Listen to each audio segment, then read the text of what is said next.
அனைவருக்கும் வணக்கம். நம்ம உணவு முறையை கடைபிடிக்கக்கூடியவங்களுக்கான ஒரு விழிப்புணர்வு வீடியோ பதிவு. இந்த பதிவு 3ஆம் பிறையப்போ ஒவ்வொரு வியாதியுமே குணமாகணும் அப்படிங்கிறதுக்காக சகல வியாதிகளுக்கும் தனித்தனியாக நம்ம டயட்டு ஸ்டார்ட் பண்ணுறோம். அதே போல் பௌர்ணமி அன்னைக்கு அந்த 3ஆம் பிறைக்கு முன்னுக்கு வரக்கூடிய பௌர்ணமி, ஒவ்வொரு பௌர்ணமியிலையுமே நாம் முன்தயாரிப்பு பயிற்சிகளை ஆரம்பிச்சிருவோம். முன்தயாரிப்பு பயிற்சியை ஆரம்பித்து அப்படியே 3ஆம் பிறைக்கு நம்ம ரியல் டயட்டு ஸ்டார்ட் பண்ணுவோம். இதுதான் நம்ம டயட்டு இது வரைக்கும் நடத்திக்கிட்டு இருக்க முறை. இலவசமாக ஆன்லைன் மூலமாக இந்த பயிற்சிகள் நடக்குது. இப்போ இந்த பயிற்சியில் ஆன்லைன் மீட்டிங் ஏன் முக்கியம்? தினசரி கலந்துக்கணும். அவங்கவுங்க வியாதிக்கு ஒரு டைம் நம்ம கொடுத்துருக்கோம். அந்த நேரத்தில் கலந்துக்கணும். எதனால் ஆன்லைன் மீட்டிங் முக்கியம் அப்படின்னா, ஒவ்வொரு நாளும் புதிய புதிய கருத்துக்கள் சொல்லுவோம். ஒவ்வொரு நாளும் உணர்வு ரீதியான, மனது ரீதியிலான, உடல் ஆரோக்கியம் சம்பந்தப்பட்ட புதிய புதிய கருத்துக்களை சொல்லி புரிய வைப்போம். இப்போ உதாரணத்துக்கு, இரவு நேரம் உறங்கும்போது விளக்கெல்லாம் அணைச்சிட்டு இருட்டு என்கிறதை கண்களால் பார்த்த பிறகு இருட்டில் கண்களை மூடி அமைதியாக நாம் உறங்கணும் அப்படின்னா நல்ல நிம்மதியான ஆழ்ந்த உறக்கம் கிடைக்கும். லைட்டை இப்போ வெளிச்சத்திலேயே லைட்டை அப்படியே போட்டுட்டு வெளிச்சத்திலே சில பேர் உறங்குவாங்க. அவங்களுக்கெல்லாம் ரொம்ப கஷ்டம் உண்டாகும். அது போக போக தான் தெரியும். அது ஒரு 10 வருஷமாவது தொடர்ந்து இப்படி ஒரே தவிர 10 வருஷமாக தொடர்ந்து செய்தால் அவங்களுக்கு உடம்புல பிரச்சனைகள் தெரியும். இன்றைக்கி ஒரே நாளில் வெளிச்சத்தில் உறங்குறவங்களுக்கு அப்படியெல்லாம் பெரிய பிரச்சனைகள் வந்துடாது. தொடர்ந்து குறிப்பாக தலைவலி வர்றவங்க கிட்ட, பெரும்பாலான நபர்களுக்கிட்ட நீங்கள் கேட்டீங்க அப்படின்னா வெளிச்சத்தில் உறங்குறவங்களாம் இருப்பாங்க. தலைவலிக்கு வெளிச்சத்தில் உறங்குறது மட்டும்தான் காரணம்னு நான் சொல்ல வரல, பல காரணங்கள் இருக்குது. ஒரு உதாரணத்துக்கு சொன்னேன். ஒரு உதாரணத்துக்கு நான் சொல்லும் பொழுது அதை வச்சுக்கிட்டு வியாக்கியானமும் விதண்டாவாதமும் பேசுகிறதுக்கு சில பேர் வந்துடுவாங்க. அதனால சில விளக்கங்களை கூடுமான வரையும் சொல்கிறேன். இந்த ஒரு வீடியோ பதிவில் இந்த ஒரு லைட்டு வெளிச்சத்தை வச்சே நான் இப்போ அதிக விளக்கங்களும் சொல்ல முடியாது. இந்த வீடியோவினுடைய நோக்கமே இப்போ இது கிடையாது. வீடியோட நோக்கம் என்னென்னா, டயட்டு கடைப்பிடிக்கிறவங்களுக்கு ஒரு விழிப்புணர்வு உண்டாக்கணுங்கிறது தான். சில பேர் டயட்டு பயிற்சிக்கு வந்த உடனே மருந்தை நிறுத்திடுறீங்க. அது நிறுத்தக்கூடாது அப்படின்னு சொல்கிறதுக்கு தான் இந்த பதிவு. இன்னும் நிறைய கேள்விகளுக்கு பதில் சொல்லும் விதமாக இந்த வீடியோவில் நான் சொல்கிறேன். முதல் கேள்வி ஏன் தினசரி ஆன்லைன் மீட்டிங் வரணும்? புதிய புதிய கருத்துக்களும் மனது ரீதியான, இப்போ மனது ரீதியான மனம் விசாலமானது, மனம் அற்புதமானது. நம்ம மனசுக்கு எப்பவுமே விசாலமான இடங்கள் பிடிக்கும். ஒரு பறந்து விரிந்த இடங்களை பார்க்குறதுக்கு தான் நம்ம மனதுக்கு ரொம்ப பிடிக்கும். குறுகிய இடத்துல வாழாதீங்க, கொஞ்சம் பெரிய இடங்களில் வாழுங்க, கொஞ்சம் பூங்காக்களுக்கு போங்க, கொஞ்சம் காலாரம் நடந்து வெளியில் போங்க, இப்படிலாம் சொல்கிறதுக்கு ஒரு ஆள் வேணும்ல. அது நான் தான். அதுக்கு ஒரு மீட்டிங் நடத்தினா தானே ஒன்று விழிப்புணர்வு சொல்லித்தர முடியும். ஏன் காலையில் சூரிய உதயம் பார்க்கணும்? சூரியனை காலையில் பார்க்கும்போது விட்டமின் டி எப்படி நம்ம உடம்புக்குள்ளே போகுது, அது கால்சியமோட சேர்த்து ஃபங்க்ஷன் ஆகி எப்படி நம்ம உடம்புக்கு சக்தியை கொடுக்குது. சூரிய உதயத்தை ரசிக்கிறதுனால நம்ம மனசுக்கு என்னென்ன நன்மைகள், இதெல்லாம் சொல்லித்தர ஒரு ஆள் வேணும்ல. அது நான் தான். அதை நீங்கள் கேட்கணும்ல, டெய்லி கேட்கணும் தானே. உப்பு மஞ்சளில் பல்லுலக சொல்லுவான். அதோட சயின்டிஃபிக் பெனிஃபிட்ஸ் என்ன, ஸ்பிரிச்சுவல் பெனிஃபிட்ஸ் என்ன, பயாலஜிக்கல் பெனிஃபிட் என்ன, இப்படி நிறைய பெனிஃபிட்ஸ் இருக்குது. அதெல்லாம் நீங்கள் தெரிஞ்சுக்கணும் தானே. அதனால் டெய்லி ஆன்லைன் மீட்டிங் வந்தால் தான் நான் மனசை ரொம்ப ரிலாக்ஸாக மாற்றி கொடுத்துருவேன். மைண்டை ரொம்ப ஒரு காமாக நீங்கள் மாற்றிக்கிறதுக்கு கற்றுக் கொடுத்துருவேன். சில பேர் கோவப்படுறது தப்புன்னு சொல்கிறீங்க. அழகாக கோவப்படுவது எப்படிங்கிறதெல்லாம் கற்றுக் கொடுப்பேன். கோவப்படாமல் மனிதர்களோடு வாழும்போது சிலர் இருக்க முடியாது. எல்லாராலையும் கோவப்படாமல் இருக்க முடியாது. அந்த கோபத்தையும் அழகாக வெளிப்படுத்துவது எப்படி அப்படின்னு கற்றுக் கொடுப்பேன். ஸ்ட்ரெஸ்ஸாக இருக்குது அப்படிங்கிறீங்க நிறைய பேர். சில நேரங்களில் ஸ்ட்ரெஸ் இல்லாமல் இருக்க முடியாது. எது யூஸ் ஸ்ட்ரெஸ்ஸு, எது டிஸ் ஸ்ட்ரெஸ்ஸு, எது நல்ல ஸ்ட்ரெஸ், எது நல்லா நம்மளாக இழுத்துக்கிற ஸ்ட்ரெஸ் எல்லாம் எது அப்படிங்கிறதெல்லாம் சொல்லிக் கொடுப்போம். இப்படி மனது சம்மந்தப்பட்ட நிறைய விஷயங்களை சொல்லிக் கொடுத்து உணர்வு ரீதியாக, உளவியல் ரீதியாக உங்களை மாற்றி அமைக்கிறதுக்கு. ஏன்னா மனசு தான் பல வியாதிகளுக்கு காரணம். சர்க்கரை வியாதி, தைராய்டு, உடல் பருமன், இப்படி என்ன பிரச்சனைகள் எடுத்தாலுமே கூட மனசு அதுக்கு பெரும்பாலான பிரச்சனைகள். எந்த மனசு சம்மந்தப்படாத பிரச்சனைனே நம்ம எதையுமே சொல்ல முடியாது. மனசு சம்மந்தப்பட்ட பிரச்சனைகள் தான் நிறைய. ஆரோக்கியமாக இருக்கிற உடம்பு கெட்டு போகுது அப்படின்னா அதுக்கு ஒரே காரணம் மனசு தான். இப்போ குழந்தைகளுக்கு பிரச்சனை வருதுன்னா அவங்களுக்கு மனசுனால பிரச்சனை கிடையாது. அவங்களுக்கு என்ன 3 வயசு வரைக்கும் மனசில் பெரிய ஆக்டிவ் இருக்கவே இருக்காது. 3 வயசுக்கு பிறகு தான் ஒரு குழந்தைக்கு மனசு ஆக்டிவ் ஆகி கொஞ்சம் கொஞ்சமாக செயல்பட துவங்கும். மனம் முதிர்ச்சி அடைகிறெல்லாம் 16, 17, 18 வயசு ஆயிரம். அப்போ மனம் முதிர்ச்சி அடையும். இப்போ குழந்தைகளுக்கு வரக்கூடிய எல்லாம் பெருசாக மனசால வியாதிகள் இருக்காது. இப்போ 20 வயசுக்கு மேலே ஒருத்தருக்கு பிரச்சனைகள் வருதுன்னா அது பெரும்பாலும் காரணம் மனசு தான். 20 வயசு வரை ஆரோக்கியமாக தானே இருந்தாங்க, அப்புறம் தானே கெட்டுச்சு உடம்பு. மனசு தான் பெரிய காரணம். அதனால தான் அவங்கள டெய்லி ஆன்லைன் வர சொல்கிறது. ப்ளஸ் அன்னன்னைக்கு என்ன சாப்பிட்ணுங்கிற டயட்டு முறைகளை நான் ஆன்லைன் மீட்டிங் மூலமாக தான் தினசரி உங்களுக்கு சொல்லிக் கொடுப்பேன். ஆன்லைன் மீட்டிங் ஒரு வியாதி உள்ளவர்களுக்கும் தனித்தனியாக நம்ம வாட்ஸ்அப் குரூப்பு, தனித்தனியாக ஆன்லைன் குரூப்பு நம்ம தனித்தனியாக வச்சுருக்கோம். சக்கரை வியாதி தனி குரூப்பு, தைராய்டு தனி குரூப்பு, உடல் பருமன் தனி குரூப்பு, சோரியாசிஸ் பிரச்சனை அவங்களுக்கு தனி குரூப்பு. இது தனித்தனியாக நம்ம நடத்துகிறோம். ஒவ்வொருத்தருக்கும் ஒரு டைம் ஆன்லைன் மீட்டிங் வரணும். இப்போ இந்த டயட்டு முறையில் எடுத்து குணமாயிருமா, மருந்தை ஏன் வந்தோன்னு நிறுத்தக்கூடாது அப்படின்னா, இப்போ உங்களுக்கு சோரியாசிஸோ இல்லை இப்போ மற்ற நீங்கள் யார் வேணாலும் பார்த்துருக்கலாம். பேஷண்ட் நிறைய பேர் இருப்பாங்க, வெரிகோசைன் உள்ளவங்க இருப்பாங்க, தைராய்டுக்கு பல ஆண்டுகளாக மாத்திரை சாப்பிட்றவங்க இருப்பாங்க, சக்கரை வியாதிக்கு பல வருஷம் மாத்திரை சாப்பிட்றவங்க இருப்பாங்க. இப்படி விதமாக இருக்காங்க. நீங்கள் டயட்டு வந்தாச்சு அப்படின்னோன்னா நாளே மருந்தை நிறுத்திட்டிங்கன்னா அது ஆபத்தான செயல், அது நல்ல செயல் கிடையாது. மருந்தை நாள் நிறுத்தக்கூடாது. எப்போ நிறுத்தணும்னா உடம்பு நல்லா பரிபூர்ணமாக குணமாகிற நிலைமைக்கு முன்னேற மருத்துவரோட அறிவுரையின்படி கொஞ்சம் கொஞ்சமாக மருந்தை குறைச்சி ஒரு நாள் இல்லாமல் ஆக்கலாம். அல்லது முழுவதுமாக குணமான பிறகு மருத்துவர் அறிவுரை சொல்லுவார், உங்களுக்கு பிரச்சனையெல்லாம் சரியாயிருச்சு தீர்ந்துருச்சு அப்படின்னு சொல்லுவார். சொன்னோன்னா மருந்தை நிறுத்திக்கலாம். 10 வருஷம் 15 வருஷம் மருந்து எடுத்துகிட்டு இன்சுலின் எடுத்துகிட்டு சம்திங் ஏதோ இப்போ ஒவ்வொரு பிரச்சனைக்கும் ஒருத்தருக்கு ஒரு மெடிசன் இருக்கும். அந்த மெடிசனை சடனாக ஒரே நாளில் நிறுத்துறதுங்கிறது அது ஆபத்தான விஷயம், நல்ல விஷயம் கிடையாது. குணமானத்தானே நம்ம மருந்தை நிறுத்தணும். மருந்துன்னா என்ன, உந்து இன்னொரு சக்தி, உந்து சக்தின்னு அர்த்தம். உடனே நிறுத்தக்கூடாது. இப்போ நான் மருந்துக்கு ஆதரவாக பேசுகிறேன்னா இல்லை, மருந்துக்கு ஆதரவாலாம் பேசலை. நீங்கள் வாழ்நாள் முழுவதும் மருந்து எடுக்கிறீங்கல்ல, அந்த பிரச்சனையிலேருந்து, அதாவது மருந்து எடுக்கிறது கூட பிரச்சனை இல்லை, மருந்து எடுக்கும்போது நமக்கு நோய் இருக்குது, வியாதி இருக்குங்கிற ஒரு மனநிலை உயிருள்ள வரையும் இருக்குது பார்த்தீங்களா, அது டெய்லி செத்து பிழைக்கிறதுக்கு சமம். அப்புறம் மருந்துக்காக செலவு பண்ண வேண்டியதெல்லாம் இருக்குது. மருந்து எடுக்கிறோமே அப்படின்னு மருந்தை எடுத்துகிட்டு ஒரு ஊருக்கும் ட்ராவல் பண்ணும்போது மருந்து கொண்டு போக வேண்டியிருக்கு. அதேபோல் வியாதி வந்துடுச்சு அப்படின்னா அதுக்காக ஒரு சாப்பாடு மெத்தடு ஃபாலோ பண்ணி வாழ்நாள் முழுவதும் எதையும் பிடிச்சதெல்லாம் சாப்பிட முடியாத ஒரு சூழ்நிலை நிறைய பேருக்கு இருக்குது. இப்போ நம்ம டயட்டை எடுத்தாங்க அப்படின்னா 48 நாளோ 90 நாளோ ஒவ்வொருத்தருக்கும் ஒரு மாதிரி. சில பேருக்குலாம் 15 நாளில் குணமானவங்களாம் இருக்காங்க. அது அவரவர் உடம்பு, அவரவர் மைண்டு, அவரவர் நான் சொல்கிறத எப்படி எடுத்துக்கிறாங்க, அவரவர் எப்படி ஃபாலோ பண்ணுறாங்க அப்படிங்கிறது தான் ரொம்ப முக்கியமானது. அதிகபட்சம் 90 days 90 நாட்களை தாண்டினதில்லை. சரவாங்கி அந்த முடக்குவாதம் மட்டும், அந்த பிரச்சனை மட்டும் அது ஒரு 6 மாதம் இப்படிலாம், அந்த ஒரு பிரச்சனை மட்டும்தான் 6 மாதம் 7 மாதம் இப்படி ஆகியிருக்கு. மற்ற பிரச்சனைகள் எல்லாமே ரொம்ப சீக்கிரமாகவே சரியாக போயிடும். மருந்தை எடுத்தோன்னு நிறுத்தக்கூடாது, அது புத்திசாலித்தனமான காரியம் இல்லை.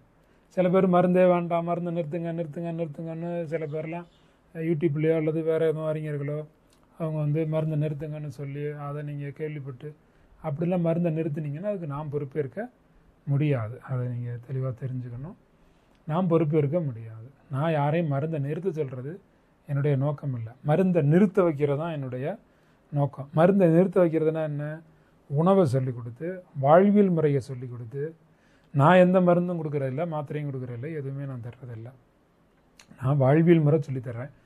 காலைல தூங்கி எந்திரிக்கிறதுலேருந்து இரவு எப்படி உறங்கணுங்கிற வரைக்கும், பல் விளக்குறது எப்படி, குளிக்கிறது எப்படி, டெய்லி என்னென்ன குளியல் குளிக்கணும், டெய்லி எப்படி சாமி கும்பிடணும், டெய்லி எப்படியெல்லாம் வழிபாட்டு முறைகள் மூலமாக மனதை பக்குவப்படுத்திக்கணும், யார்கிட்ட எப்படி பேசணும், எப்படியெல்லாம் சாப்பிடணும், எப்போ வாழைப்பூ எடுக்கணும், எப்போ வாழைத்தண்டு எடுக்கணும், வாழைக்காய் எப்போ எடுத்துக்கணும், என்னென்ன டிசீஸ் உள்ளவருக்கு அவரைக்காய் சரி வரும், யாருக்கு அவரைக்காய் சரி வராது, கொத்தவரங்காய் யார் எடுக்கணும், சவுச்சவு எத்தனை நாளைக்கு சாப்பிட்டா ஒரு தைராய்டு பிரச்சனை சரியாகும், தூதுவளை யார் எடுக்கலாம் யார் எடுக்கக்கூடாது. இப்போ வீட்டிலே ஆவாரம்பூ பொடியெல்லாம் பண்ணுவாங்க சில பேர். அந்த ஆவாரம்பூ பொடியை எப்படி சுத்தி செய்து பண்ணுறது, அல்லது இப்போ நீங்கள் ஒரு சித்த மருத்துவர் ஆவாரம்பூ பொடி விற்பார், அவர்கிட்ட போய் வாங்கிக்கங்கிற எஜுகேஷனும் நான் தான் கொடுக்கணும். இப்போ இப்படியெல்லாம் விழிப்புணர்வுகளை உண்டாக்கி அடிப்படை உணவு, காலை உணவு, மதிய உணவு, இரவு உணவு, இந்த உணவு அமைப்புகளை மாற்றி தர்றதா என்னுடைய வேலை. குறிப்பாக இரவு உணவு நான் சில பேரை சாப்பிட விட மாட்டேன், சாப்பிட சொல்கிறது இல்லை. இரவு உணவு நிறுத்தி சொல்லுவோம். பல பேருக்கு இரவு உணவு 7 மணிக்கு முன்னுக்கு எடுக்க சொல்லிடுவோம். 6 மணி, 6:30 மணி, 6:15 அந்த மாதிரி வந்து இரவு உணவை விரைவாக எடுக்க சொல்லிடுவோம். இப்படிப்பட்ட விழிப்புணர்வுகளை நம்ம மக்களுக்கு சொல்லி ஒன்றுக்கும் இருக்கக்கூடிய அறிவியல் பூர்வமான ஆதாரங்களோட, அதே மாதிரி மருத்துவ ரீதியிலான ஆதாரங்களோட, அதே போல் ஸ்பிரிச்சுவல் ஆதாரங்களோட, அதே போல் அனுபவ ரீதியிலான ஆதாரங்களோட பலர் முறைகளை கடைப்பிடிச்சு எப்படியெல்லாம் அனுபவித்து இந்த வியாதியிலேருந்து விடுதலை பண்ணியிருக்காங்க அப்படிங்கிற அனுபவ முறைகளையும் நான் வந்து எல்லாருக்குமே சொல்லித்தர்றேன். அதனால் மாத்திரையை வந்து எடுத்தோன்னு நிறுத்துறது நல்லது இல்லை. மாத்திரைக்கு உடம்பும் மனசும் பழகிருக்கும். நீங்கள் திடீர்னு மருந்தை நிறுத்தினீங்கன்னா அது நல்லது இல்லை. அதனால் மருந்தை உடனே நிறுத்தாதீங்க. மருந்தை நிறுத்துகிற அளவுக்கு உடம்பை முதல்ல பலப்படுத்தி ஸ்ட்ரென்த் உருவாக்கி ஆரோக்கியம் கிடைத்த பிறகு தான் நம்ம வந்து மருந்தை நிறுத்தணும். சர்க்கரை வியாதின்னு ஒரு இடத்துல போய் சோதனை செஞ்சு ரத்த பரிசோதனை செய்து மருத்துவர் வந்து சர்க்கரை வியாதின்னு முடிவெடுத்து சர்க்கரையை கண்ட்ரோல் பண்ண மருந்து எடுக்கிறாங்க ஒருத்தர் அப்படின்னா, அதே மருத்துவ மையத்துக்கு நம்ம டயட் எடுத்து ஒரு 40 days 50 daysக்கு பிறகு அதே மருத்துவ மையத்துக்கு போய் மீண்டும் ரத்த பரிசோதனை செஞ்சு சர்க்கரை வியாதி இல்லைன்னு மருத்துவர் நமக்கு சான்றிதழ் கொடுத்து உங்களுக்கு இனிமேல் மருந்து வேண்டாம் அப்படின்னு மருத்துவர் சொல்லணும்ல. அப்போ தானே நமக்கு சந்தோஷம். நம்ம டயட்டுக்கு பிறகு மருத்துவர் வந்து 2 விதமாக சொல்ல வாய்ப்பு இருக்குது. ஒன்று, உங்களுக்கு டிசீஸ் வந்து சரியாக போச்சு சந்தோஷமாக இருங்க அப்படி சொல்ல வாய்ப்பு இருக்குது. 2வது, உங்களுக்கு சர்க்கரை வந்து ரிப்போர்ட்ஸில் இல்லை, எல்லாமே நல்லா ஆயிடுச்சு, நார்மல் ஆயிடுச்சு, ஆனால் மாத்திரை வந்து உடனே விடுறது நல்லதில்லை, இன்னும் கொஞ்சம் குறைச்சி என்ன எடுத்தாங்கன்னா டோசேஜ் குறைப்பாங்க. அது தைராய்டாக இருக்கட்டும் எந்த டிசீஸாக இருக்கட்டும் டோசேஜ் குறைச்சி கொடுத்து இன்னும் கொஞ்சம் நாளும் இதே மாதிரி நார்மலாக இருந்துச்சுன்னா உங்களுக்கு நான் மாத்திரையை முழுவதும் நிறுத்திடுறேன் அப்படின்னு மருத்துவர் சொல்லுவாங்க. இது லைஃப் டைம் டிசீஸ் அப்படின்னு பலர் பேர் வச்சுருக்காங்க. நம்ம என்ன சொல்கிறோம்னா லைஃப் ஸ்டைல் சேஞ்ச் டிசீஸ். இது லைஃப் ஸ்டைல் சேஞ்ச் ஆனதுனால தான் நமக்கு டிசீஸே உண்டானுச்சு. சர்க்கரை வியாதி மட்டும் இல்லை, எல்லா டிசீஸும் காரணம் நம்ம தான். 10 ஆண்டுகள் தொடர்ந்து நம்ம செய்த தவறினுடைய வெளிப்பாடாக தான் நமக்கு எந்த வியாதியுமே வந்திருக்கும். இப்போ சளி பிடிக்குது, காய்ச்சல் வந்திருக்கா, கடந்த 10 நாட்களாக உங்களோட ஆக்ஷனை கவனிங்க. கடந்த 10 நாட்களாக என்னமோன்னு செய்திருப்பீங்க வழக்கத்துக்கு மாறா. ஒன்று இரவு 2 மணி நாள் தூக்கம் முழிச்சிருந்துருக்கலாம், அல்லது அதிகமாக உழைச்சிருந்துருக்கலாம். சளியும் காய்ச்சலும் வந்தால் கடந்த 10 நாள் ஹிஸ்ட்ரியாக ஆய்வு செய்யணும். சம்மந்தம் இல்லாத நேரத்தில் குளிச்சிருக்கலாம், சாப்பிடாமல் இருந்திருக்கலாம், ஓவர் டென்ஷனில் இருந்திருக்கலாம், இப்படி ஏதாவது ஒன்று நடந்திருக்கும். காய்ச்சலோ தலைவலியோ சளியோ வருதுன்னா கடந்த 10 நாட்களில் நம்ம ஏதோ ஒன்று தப்பு பண்ணோம், வழக்கத்துக்கு மாறாக நம்ம ஒன்று செஞ்சோம். அதுதான் வியாதி. சர்க்கரை வியாதி, தைராய்டு, தூக்கமின்மை, மனக்கோளாறுகள், கிட்னி பிரச்சனைகள், வயிறு தொந்தரவுகள், நரம்பு வலி, உடம்புல எங்கே வேணாலும் வலி வேதனை பிரச்சனை சிக்கல் எது வந்தாலும் 10 ஆண்டுகள் நீங்கள் உங்களை யோசிச்சு பார்க்கணும். கடந்த 10 வருடமாக நம்ம செய்த உணவு தவறு, ஆரோக்கியத்தை கவனிக்காமல் நாம் செய்த உடல் தவறுகள், உணர்வு தவறுகள். இப்போ உடல் தவறுன்னா சாப்பிட்டோன்னு போய் உட்காந்துடுறது. சாப்பிட்டோன்னு உட்காந்தே இருக்கிறவங்களுக்கு இது வந்து 100க்கு 90% ஆட்களுக்கு வியாதி வரும். சாப்பிட்டோன்னா ஒரு கொஞ்ச நேரம் லைட்டாக அப்படி ஒரு ஒரு வேலை செய்ய வேண்டியதில்லை, ஒரு ஜஸ்ட் ஒரு நின்றுட்டாக இருக்கலாம், ஒரு வாக்காவது பண்ணலாம். நின்றுட்டே இருக்க முடியாது 10 நிமிஷம், ஒரு வாக் பண்ணலாம். இல்லை உட்காந்து வேறு ஏதாவது ஒரு வேலையை எழுந்திரிச்சு அது உட்காந்துட்டோமா கொஞ்சம் அப்படி எழுந்திரிச்சு போகிறது. உட்காந்து எழுந்திரிக்கலாம். உட்காந்து என்னது ஒரு பயிற்சி மாதிரி உட்காந்து எழுந்திரிக்க சொல்லலை. இப்போ ஒரு ஆஃபீஸில் சாப்பிட்டு உட்காந்துருக்கிறீங்க, ஒரு கபோர்டு ஒர்க் ஏதாவது இருந்துச்சுன்னா போய் ஏதாவது ஒரு ஃபைலை தேடுறேன்னா அந்த நேரத்தில் தேடிக்கலாம். அந்த மாதிரி ஏதாவது ஒரு உட்காரக்கூடாது, அவ்வளோதான். வேறு ஏதாவது ஒன்று மாற்று வழிகளில் ஏதாவது ஒன்று செய்துக்கலாம். சாப்பிட்டு உட்காரதுனாலையும் பிரச்சனை. இது ஒரு தவறு தான், இது உடல் தவறு அப்படின்னு பேர். அதே மாதிரி செல்ஃபோனை கையில் வச்சுக்கிட்டு இப்படியே குனிஞ்சு பார்த்துட்டே இருப்பாங்க. இந்த கழுத்து நரம்புகளில் பிரச்சனைகள் உண்டாகும்.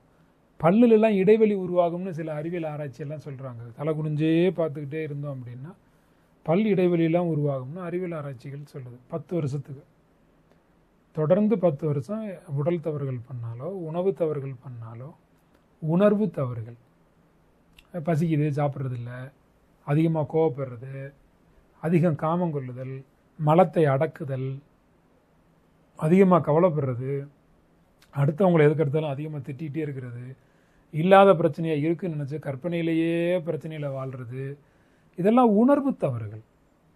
இதுபோல் உணர்வு தவறுகள் செய்தாலும் கடந்த 10 ஆண்டுகள் தொடர்ச்சியாக நம்ம என்ன பண்ணோமோ அதன் வெளிப்பாடாக தான் வியாதிகள் வரும்.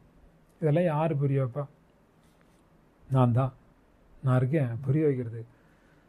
மாத்திரையை உடனே விடக்கூடாது. ஆன்லைன் கிளாஸு டெய்லி வரணும். காலை சாப்பாடு, மதிய சாப்பாடு, இரவு சாப்பாடுன்னு 3 நேரம் சாப்பாடும் கொடுக்குறீங்களே, என்ன கொடுப்பீங்க? இதெல்லாம் எதுக்காக அப்படி மாற்றுறீங்க அப்படின்னு ஒரு கேள்வி மக்களுக்கு இருக்கும். பெரும்பாலும் காய்கறிகளையும் பழங்களையும் ஆட் ஆன் பண்ணுவோம். ரைஸு, அந்த மாவு பண்டங்களை வந்து எவ்வளோக்கு முடியுமோ அவ்வளோ குறைச்சிக்குவோம். நான் வந்து சமையல் உணவு, இயற்கை உணவு 2 உணவுமே கொடுப்பேன். ஒரு டயட் வந்து சக்ஸஸ் ஆகணும், நம்ம லைஃப் லாங் வரணும் அப்படின்னா எல்லா உணவுகளையும் அனுசரித்து போனால் தான் அந்த டயட் வந்து நம்ம லைஃப் லாங்காக நம்ம மெயின்டைன் பண்ண முடியும். இப்போ நான் இயற்கை உணவு மட்டுமே சாப்பிடுங்கன்னு சொல்லியும் என்னால் டயட் நடத்த முடியும். அப்படி நான் சொல்லி கொடுத்துருக்கேன். விரும்புகிறவங்களுக்கு இன்றைக்கும் கூட நான் சொல்லி கொடுக்குறேன் தான். அது சமையல் உணவு கொஞ்சம் கூட இல்லாமல் இயற்கையாக மட்டுமே சூரியனால் சமைக்கப்பட்ட உணவாக இருக்கக்கூடிய, சூரிய வெளிச்சத்தில் காய்களாகவும் கனிகளாகவும் வந்திருக்கக்கூடிய பொருட்களை அப்படியே ஆராயாமல் பகுக்காமல் அப்படியே சாப்பிட்டு, அப்படியே காலை சாப்பாடு, மதிய சாப்பாடு, 3 நேர சாப்பாடுமே அந்த உணவுகளை எடுத்துகிட்டு சமையல் பக்கமே போகாமையும் சாப்பிட முடியும். அதுக்கும் நான் டயட் நடத்துகிறேன். சமையல் உணவும் சொல்லித்தரேன். சில பேர் அசைவ உணவு தான் வேணும்னு கேட்பாங்க. அப்போ அவங்கள ரொம்ப தவிர்க்க முடியாது, தடுக்க முடியாது. குறிப்பிட்ட நாள் வரைக்கும் தடுத்து வச்சுருப்பேன். சில பேர் அப்புறம் சாப்பிட்டு தான் ஆணும்பாங்க. அப்போ அவங்களுக்கு சீட்டிங் டேன்னு ஒரு டே கொடுத்து, உங்களுக்கு எப்போ வேணுமோ சாப்பிட்டுக்கோங்க அப்படின்னு சொல்லி சீட்டிங் டேன்னு டேஸ் கொடுத்து நம்ம கொடுத்துருவோம். அப்போ சமையல் உணவில் கீரை, காய்கறிகள், பீன்ஸு, கேரட்டு, பீட்ரூட்டு யார் யார் எடுக்கணும், கொத்தவரங்காய் யார் எடுக்கணும், எப்போ எடுத்தால் நல்லாயிருக்கும், சவுச்சவு, நூக்குல், முள்ளங்கி, அதுக்கப்புறம் வெண்பூசணி சகல ரோக நிவாரணின்னு சொல்லுவோம். வெண்பூசணி வந்து வெண்பூசணி கீரு, வெண்பூசணி அல்வா, வெண்பூசணி சூப்பு, வெண்பூசணி கூட்டு, வெண்பூசணி சாம்பார். வெண்பூசணியை வந்து விதவிதமாக நம்ம தொடர்ந்து சாப்பிட வேண்டியதில்லை, விட்டு விட்டு. ஆனால் எனக்கு அதிக நாட்கள் எடுக்கணும். அப்படி எடுத்தோன்னா அதிக நாள்னா ஒரு 50 நாள்னு வைங்களேன். 50 நாளும் தொடர்ந்து எடுக்க வேண்டியதில்லை. இடையில 1 நாள் 2 நாள் விட்டுட்டு அப்படியே கண்டினியூ பண்ணி எடுத்துகிட்டே இருக்கலாம். அப்படி எடுக்கிறது உடம்புல நிறைய பிரச்சனைகளை அது குணப்படுத்தும். அது மாதிரி நெல்லிக்காய், யார் யார் வந்து டீ குடிக்கணும், யார் யார் டீ குடிக்கக்கூடாது, யார் காஃபி குடிக்கலாம், யார் காஃபி குடிக்கக்கூடாது, பால் யார் சேர்த்துக்கலாம், யார் சேர்க்கக்கூடாது, இதெல்லாம் சொல்லி கொடுத்து சோறை முடிஞ்ச வரைக்கும் குறைச்சி காய்கறிகளையும் பழங்களையும் அதிகப்படுத்தி கொடுக்கணும். அது நான் வந்து எஜுகேஷன் உங்களுக்கு கொடுத்து ஒன்றுக்கும் காரண காரியங்களை சொல்லி இதை தான் சாப்பிடல. சில பேருக்கு பசி தாங்குமோன்னு ஒரு அச்சம் இருக்குமில்ல.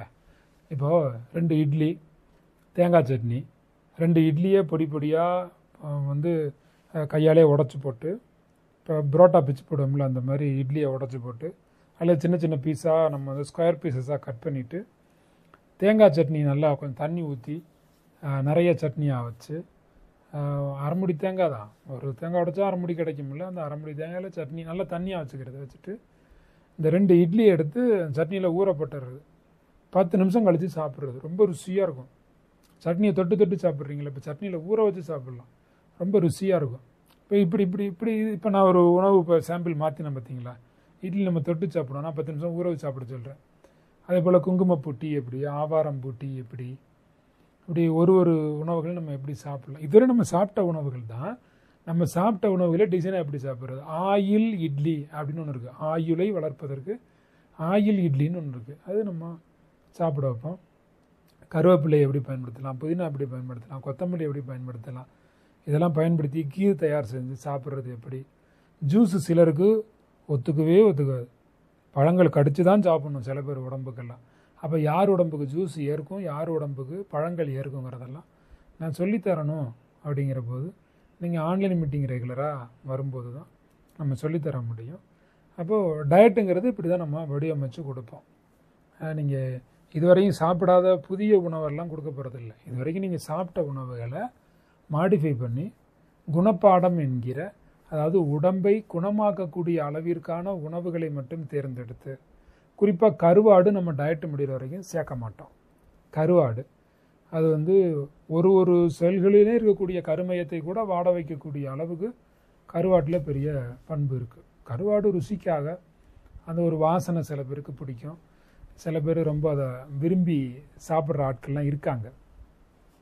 அது நம்ம டயட்டு முடிஞ்ச பிறகு நீங்கள் எடுங்க, எடுக்காட்டி இருங்கன்னு சொல்லி அது அவங்கவுங்க பிரியமாக நம்ம அதை விட்டுருவோம். அதில் நம்ம ரொம்ப கருத்து சொல்கிறது இல்லை. உடம்பு குணமாகணும்ல, உடம்பு குணமாகிற வரைக்கும் நீங்கள் வந்து கருவாடு எடுக்காதீங்கன்னு சொல்லிடுவேன். கருவாடு நம்ம வந்து நிறுத்திடுவோம். அதே மாதிரி பால் சார்ந்த பொருட்கள் நம்ம டயட் முடிகிற வரைக்கும் நம்ம நிறுத்தி வச்சுருவோம். இந்த டயட் முடிஞ்ச, அதாவது டயட் முடிகிற வரையும்னா உடம்பு குணமாகிற வரைக்கும். அது 15 டேஸாகவும் இருக்கலாம், 90 டேஸாகவும் இருக்கலாம், 60 டேஸாகவும் இருக்கலாம், 65ஆகவும் இருக்கலாம். அது அவரவர் நம்ம கூட சேர்ந்து ஆன்லைனில் ட்ராவல் பண்ணும்போது ஆன்லைன் ட்ரைனிங்கில் அவரவர் என்கிட்ட பேசுவாங்க, கம்யூனிகேட் பண்ணுவாங்க. எனக்கும் அவங்களுக்கும் ஒரு கான்வர்சேஷன் க்ரியேட் ஆகும்போது கேள்விகள் கேட்பாங்க. மக்கள் கேட்குற கேள்விக்கு நான் பதில் சொல்லி உங்களுக்கு குணமாகிடுச்சா, ரைட்டு, சந்தோஷம், நீங்கள் இனிமேல் எதுனாலும் சாப்பிட்டுங்க, ஆனால் அளவாக சாப்பிட்டுங்க அப்படின்னு சொல்லி அனுப்பிடுவோம். அவ்வளோதான். வாழ்நாள் நம்மளுக்கு எதுவுமே சாப்பிடக்கூடாதுன்னா அப்படி இல்லை. ஒரு டயட் எப்போ சக்ஸஸ் ஆகும்னா வாழ்நாள் முழுவதும் கடைபிடித்து வாழ முடியும் என்கிற போது தான் ஒரு டயட்டே சக்ஸஸ் ஆகுது. அதனால தான் நம்ம வந்து ஒரு கூட்டு உணவுப் பொருளாக தர்றோம். இயற்கை உணவு மட்டுமே கொடுத்துடாமல், சமையல் உணவு மட்டுமே கொடுத்துடாமல், ஜூஸ் மட்டுமே கொடுத்துடாமல் ஒரு கூட்டு உணவாக நம்ம இதை வந்து கொடுக்குறோம். நம்ம டயட் ஒரு தடவை எடுத்துட்டாங்க அப்படின்னா வாழ்நாள் முழுவதுமே இந்த பேட்டர்ன் வந்து அவங்க ஃபாலோ பண்ண முடியும். அப்படிப்பட்ட ஒரு ஃபுல் பேக்கேஜ் குணமாக்கும் கலை, குணப்பாடம். அதாவது உணவே மருந்துன்னு நிறைய இடங்களில் கேள்விப்பட்டிருக்காங்க சில பேர். அந்த உணவை மருந்தாக்கக்கூடிய கலை எப்படி, அதை மருந்து போல் எப்படி சாப்பிடுவது, அதாவது மருந்து போலன்னா மருந்தாகவே தயார் பண்ணுறது இல்லை, அது நம்ம உணவை ருசியாகவே தயார் பண்ணிக்கலாம். அந்த உணவு நம்ம உடம்புக்கு போய் எப்படி மருந்தாக மாறும் அப்படிங்கிறத தெரிஞ்சு சாப்பிடணும். அப்படிங்கிறத தெரிஞ்சால் சமைக்கணும். சமையலும் அப்படி தான் செய்யணும். அதான் குணப்பாடம்னு பேர். அதுக்கு நம்ம குணமாக்கும் கலை அப்படிங்கிற தலைப்புகளில் நம்ம பயிற்சிகள் பண்ணுறோம். ஆயுசு 100 அப்படிங்கிற பேரில் நிறைய நேரடி பயிற்சிகள் நாம் நடத்தியிருக்கோம். குணமாக்கும் கலை அப்படிங்கிற பேர்லையும் நிறைய நேரடி பயிற்சிகள்லாம் நடத்தியிருக்கோம். 4 நாட்கள், 5 நாட்கள், 3 நாட்கள்னு மக்கள் தங்க வச்செல்லாம் பயிற்சிகள் வந்து நம்ம நடத்தியிருக்கோம். இப்போ ஆன்லைனில் நம்ம ஃப்ரீயாகவே மக்களுக்கு எல்லா பயிற்சிகளையுமே கொடுக்குறோம். இது நீங்கள் பயன்பெறணும், ரொம்ப சிறப்பாக பயன்பெறணும். எனக்கு வேலை இருக்குது, ஆன்லைன் மீட்டிங் என்னால் வந்து கலந்துக்க முடியாது டெய்லி அப்படின்னா, உங்கள் வாழ்க்கையில் ஒரு 90 நாட்கள் நீங்கள் வந்து உங்கள் வேலையை விட்டுட்டு நீங்கள் நேரம் ஒதுக்க முடியாதுன்னு என்கிட்ட சொன்னால் நான் என்ன பதில் சொல்ல முடியும்? ஆன்லைன் மீட்டிங் வந்தால் தான் உங்களுக்கு நான் தெளிவு பெற எல்லாத்தையும் தெளிவுபடுத்தி புரிய வைக்க முடியும். நீங்கள் வரவே முடியாதுங்கிற போது, தேட்டருக்கு நான் வரவே முடியாது, டிக்கெட்டு வாங்கிட்டேன், நான் எப்படி படம் பார்க்குறேன்னா என்ன சொல்ல முடியும்? என்ன சொல்ல முடியும்? நான் வந்து ஆன்லைன் மீட்டிங் வரவே மாட்டேன், ஆனால் என்னை வந்து வாட்ஸ்அப் குரூப்பில் சேர்த்துக்கோங்க, ஆன்லைன் மீட்டிங்லாம் நான் வரமாட்டேன், நான் குரூப்பில் இருந்துக்கிறேன் அப்படின்னா மீட்டிங் வந்தால் தானே கடைப்பிடிக்க முடியும். அப்போ என்ன செய்யணும்? நீங்கள் உங்கள் லைஃப்பில் எப்போ உங்களுக்கு ஒரு 10 நாளோ 20 நாளோ 90 நாளோ கிடைக்குதோ நேரம் ஒதுக்கும். நான் ஒரு நாளைக்கு கேட்குறது 1/4 மணி நேரமோ 1/2 மணி நேரமோ, அதிக குறைஞ்சது 1/4 மணி நேரம் எல்லா டீமுக்கும் நான் கொடுத்துருவேன். ஒரு டிசீஸுக்கு தனித்தனியாக டைம் பிரித்து கொடுத்துருவேன். அதிகபட்சம் 1 மணி நேரம்லாம் சில டீமுக்கு நான் பேசியிருக்கேன். டெய்லி 1 hour அல்லது டெய்லி 15 minutes, 1/4 மணி நேரம், இவ்வளோதான் டைம். 1/4 மணி நேரமோ 1/2 மணி நேரமோ 1 மணி நேரத்துக்கு தாண்டாது, 1/4 மணி நேரத்துக்கு குறையவும் குறையாது. இதுதான் அப்ராக்ஸாக நான் உங்களுக்கு ஒரு டைம் சொல்கிறேன். அப்போ தினசரி ஒரு 90 நாள் நேரம் ஒதுக்குன்னா சகல வியாதிகளும் குணமாகுது அப்படின்னு சொல்கிறேன். அதை கேட்டு அதுக்காக நேரத்தை ஒதுக்கி வர வேண்டியதுன்னா ஒவ்வொருத்தருடைய பொறுப்பு. அதை விட்டு ஏன்ட்டையே ஃபாலோ பண்ண முடியலைன்னா என்ன அர்த்தம்? காலையில் குளிக்கிறத தக்காளி அரைச்சி உடம்புக்கு பூசி குளிங்கன்னு சொல்கிறேன். சோப்புக்கு பதிலாக தக்காளி பயன்படுத்துங்க, இன்னொரு நாள் உருளைக்கிழங்கு பயன்படுத்துங்க, இன்னொரு நாள் இயற்கை சோப்புகள் பயன்படுத்துங்க. இல்லை இயற்கை குளியல் நான் சொல்கிற மாதிரிலாம் குளிக்க முடியலைன்னா இயற்கை சோப்பை கூட ரெகுலராக பயன்படுத்துங்கிறேன். நீங்கள் சொல்கிற மாதிரி குளிக்க நேரம் இல்லைன்னா இது என்ன அர்த்தம்? அது நீங்கள் பல கெமிக்கல் சோப்புகளை வாங்கி கடையில் வாங்கி குளிச்சிங்க. இது வரைக்கும் நான் இயற்கையில் ஒரிஜினலாக தேங்காய் எண்ணெய் மூலமாக தயாரிக்கப்பட்ட நல்ல சோப்பை வாங்கி உடம்புக்கு தேய்ச்சி குளிங்க. இல்லை நீங்கள் எதோ ஆர்கானிக்னு நம்புறீங்களோ அல்லது உங்களுக்கு எது ஆர்கானிக்னு கிடைக்குதோ அந்த நல்ல சோப்பு, ஆயுர்வேதாவில் நிறைய நல்ல சோப்புகள் வச்சுருக்காங்க. நிறைய சோப்பு இருக்குது. இயற்கை முறையில் கற்றாழை சோப்பு, சந்தனத்தில் சோப்பு, குப்பைமணி இலையில் சோப்பு, மண்ணிலேயே சோப்பு தயார் பண்ணுறாங்க. அதுக்கப்புறம் பீட்ரூட்லேருந்து சோப்பு தயார் பண்ணுறாங்க, கேரட்லேருந்து சோப்பு ரெடி பண்ணுறாங்க, மகிழம்பூலேருந்து சோப்பு வந்து தயார் பண்ணுறாங்க. இப்படி நிறைய ஜாஸ்மின் சோப்பு இருக்குது. அப்புறம் பால் சோப்பு, மில்க் சோப்புனே சோப்பு இருக்குது. இதெல்லாம் நிறைய நேச்சுரல் சோப்பு கிடைக்குது. அதுபோல் சோப்பு வாங்கி பயன்படுத்தி குளிங்கன்னு சொன்னால் எனக்கு நேரம் இல்லைன்னா என்ன அர்த்தம்? டெய்லி பேஸ்ட் வச்சு பல் விளக்குறீங்க. நான் என்ன சொல்கிறேன்? கொஞ்ச நாளைக்கு மட்டும் உப்பு எடுத்து வாயில் போட்டோன்னா உப்பு உமிழ் நீரில் கலந்து அப்படியே கரைஞ்சிரும். கரைஞ்சோடனே பல் விளக்குங்க. இல்லை உப்பை நுணுக்கி வச்சு வாயில் அள்ளி போட்டிங்கன்னா போட்ட அடுத்த செகண்டே கரைஞ்சிரும். உப்பை கரைச்சி ஊற்றிடாதீங்க. உப்பு அள்ளி வாயில் போட்டு அது வாயில் போய் கரையட்டும். உப்பு தண்ணியில் பல் விளக்குங்க, உப்பில் பல் விளக்குங்க, அல்லது உப்பும் மஞ்சளும் சேர்த்து பல் விளக்குங்கிறேன். எனக்கு நேரம் இல்லைன்னா என்ன, டெய்லி நீங்கள் இது வரைக்கும் பல்லே விளக்குனது இல்லையா? பேஸ்ட்டுக்கு பதிலாக உப்பை மாற்றி பயன்படுத்துங்கிறேன். இதில் என்ன நேரம் ஆக போகுது? ஏதோ ஒரு படத்தில் சொல்லுவாங்களே, இல்லை எனக்கு புரியலை அப்படிங்கிற மாதிரி இது புரியலைன்னு தான் சொல்ல வேண்டியிருக்கு. காலை சாப்பாடு டெய்லி இட்லி நீங்கள் சாப்பிட்டீங்க, நீங்கள் சாப்பிட்டு தேங்காய் சட்னியில் தொட்டு தொட்டு சாப்பிட்டீங்க. நான் தேங்காய் சட்னியில் ஊற போட்டு சாப்பிடுங்கிறேன். இதுக்கு எப்படி நேரம் இல்லைன்னு சொல்ல முடியும்? டயட்டு ஃபாலோ பண்ண முடியலை. இது அநியாயமாக தெரியுதா இல்லையா? இல்லை, சில பேர் இப்படிலாம் சொல்கிறாங்க. அப்படி யாரும் இனிமேல் சொல்லக்கூடாது அப்படிங்கிறதுக்காக சொல்கிறேன். ஆனால் எனக்கு தெரிஞ்சு இப்போ கொஞ்ச நாளாக ஜென்யூன் பீப்புள் மட்டும்தான் நம்ம டயட் வந்து ஃபாலோ பண்ணுறாங்க. அதாவது கடைப்பிடிக்கிறதுக்கு நேரத்தையும் கடைப்பிடிக்கிறதுக்கான மன உறுதியையும் உருவாக்கி கடைப்பிடிக்கணுங்கிற நோக்கத்தில் வர்றவங்க மட்டும்தான் இப்போ வர்றாங்க. முன்னில் இப்போ நான் சொன்ன ஒரு கமெண்ட்ஸ் கூட வந்து முன்னே இருந்துச்சு, டயட்டுக்கு வருவாங்க அப்புறம் கடைப்பிடிக்க மாட்டாங்க அப்படிலாம் இருப்பாங்க. ஆனால் இப்போ கடைப்பிடிக்கிறவங்க மட்டும்தான் வர்றாங்க. நான் பல ஆண்டுகளாக கடைப்பிடிக்கிறவங்க மட்டும் நம்ம கூட ஆன்லைனில் ட்ராவல் பண்ணுங்கள், கடைப்பிடிக்காதவங்க இருக்காதீங்க, இப்படி சொல்லி சொல்லி சொல்லி சொல்லி பழகி இப்போ புதிய நபர்களை நம்ம டயட்டுக்கு அறிமுகப்படுத்தி வைக்கும்போது மக்களே இப்போ என்ன சொல்லிடுறாங்கன்னா, இங்கே பாருங்கள், தென்றல் டயட்டுக்கு போகிறவங்க யாராக இருந்தாலும் ஃபாலோ பண்ணுறேன்னா போங்க, இல்லைன்னா போகாதீங்க, இப்படியே சொல்லியே வர சொல்கிறாங்க. அதனால் ஜென்யூன் பீப்புள், நல்ல குவாலிட்டியான நபர்கள், குவாலிட்டி மீனிங் நான் என்ன சொல்ல வரேன்னா, கடைப்பிடிக்க பணத்தளவிலையோ பதவி அளவிலையோ நான் ஜென்யூன் பீப்புள் குவாலிட்டி அப்படி சொல்ல வரல.